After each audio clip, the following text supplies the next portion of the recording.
নমস্কার, কেমন আছেন আপনারা সবাই? ঋতুশ্রীর আরও একটা নতুন ব্লগ ভিডিওতে আপনাদেরকে অনেক স্বাগত জানাই। চলুন আজকের ব্লগটা শুরু করা যাক। ঘড়ির কাঁটায় বাজে এখন প্রায় সকাল 9:30। এখন থেকেই আমি কিন্তু ঘরের সমস্ত কাজগুলো শুরু করে দিয়েছি। আজ না আমি এই বাড়িতে খাবো না, আজকে খাবো হচ্ছে আমার বাপের বাড়িতে। কারণ মা আর আমার একটা দুজনেরই স্পেশাল আর খুব প্রিয় একটা ডিশ মার আজকে রান্না করছে।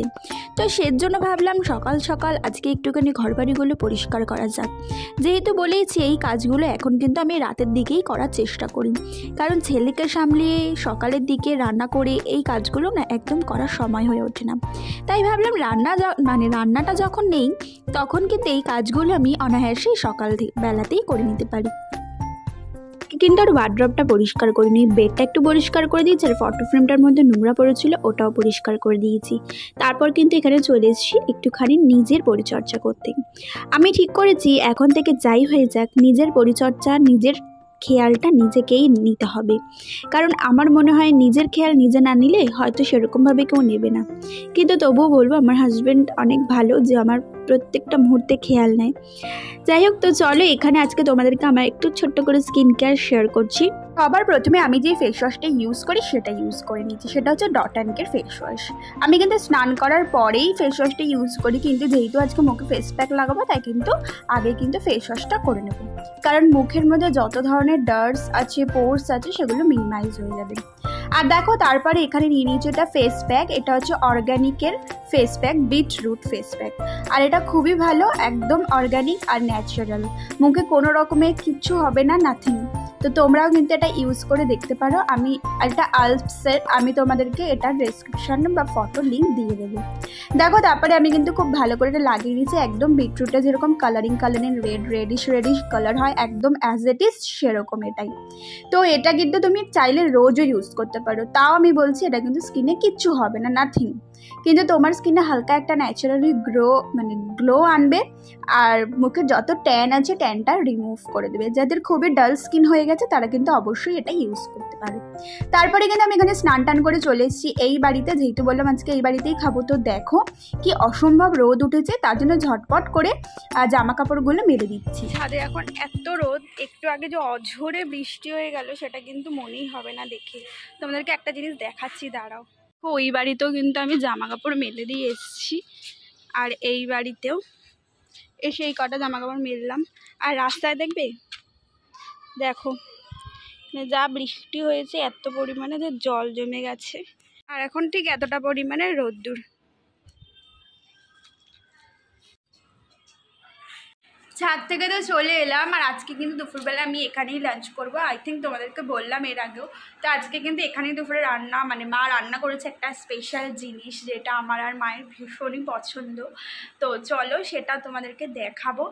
আর এখানে ছেলেকে আগে এখন খাইয়ে নিই, তারপরে তোমাদের সাথে আবার দেখা করছি। এই দেখো আজকে রান্না হচ্ছে কাঁকড়া, যেটা আমার আর মায়ের ভীষণ ফেভারিট।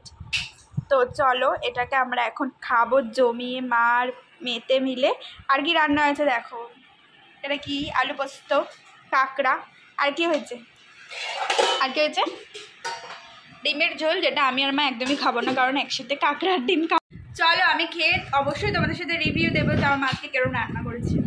আমি এখন নিয়ে নিয়েছি, তোমাদেরকে একবার দেখাচ্ছি কাঁকড়াটা খাওয়ানোটা এরকম করে মাখলাম, দেখতেই পাচ্ছ।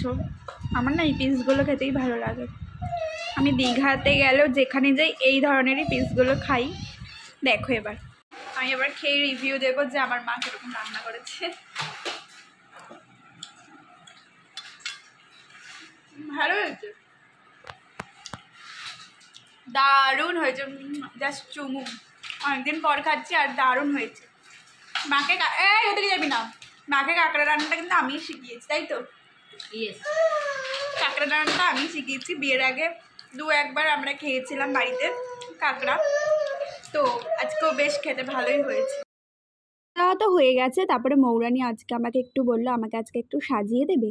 আর তোমাদের মানে তোমরা অনেকেই জানো না, আমি অ্যাজ আ প্রফেশনাল আমি হচ্ছে একজন মেকআপ আর্টিস্ট।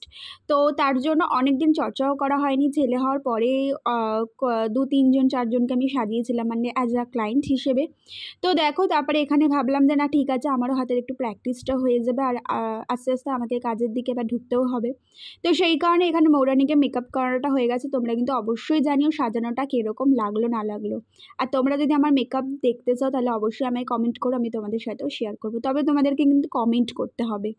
সোমা গাঙ্গুলি দিদিভাই আমাকে লিখেছিল অনেক সুন্দর হয়েছে বন্ধু, অনেক থ্যাংক ইউ গো তোমাকে, এইভাবেই আমার পাশে থেকো। এতক্ষণে সাজানো ডান হলো, কিন্তু তাও এখনও গয়নাগাটি কিছু পড়েনি, এগুলো পড়বে, তারপর ফটো তুলবো, এখন অনেক প্রসেস আছে। চলো তোমাদেরকে এখন দেখিয়ে দিই। আইসটা ডাউন কর, ও পুরোটা রেডি হয়ে আসুক, তারপর ফাইনাল লুকটা তোমাদেরকে দেখা। দেখো এটা হচ্ছে আজকে মৌরানীর ফাইনাল লুক। তোমরা কিন্তু অবশ্যই জানিও তোমাদের কীরকম লাগলো না লাগলো, বাট আমি আমার নিজের রিভিউ দিচ্ছি যে আমি মানে ওকে দারুণ লাগছিল। আর সিঁদুরটা পরার পরে কিন্তু বেশি ইনহ্যান্স করেছিল লুকটা। তো তোমরাও অবশ্যই জানিও। দেখো এখানে আমি একটা ছোট্ট করে ক্লিপ নিয়ে নিয়েছি তোমাদের জন্য, যে ওকে সিঁদুরটা পরার পরে কীরকম লাগছিলো, বেশ রিসেপশন ব্রাইট লাগছিলো। তো চলো বন্ধুরা, আজকের ব্লগটা একটুখানি, সবাই খুব ভালো থেকো।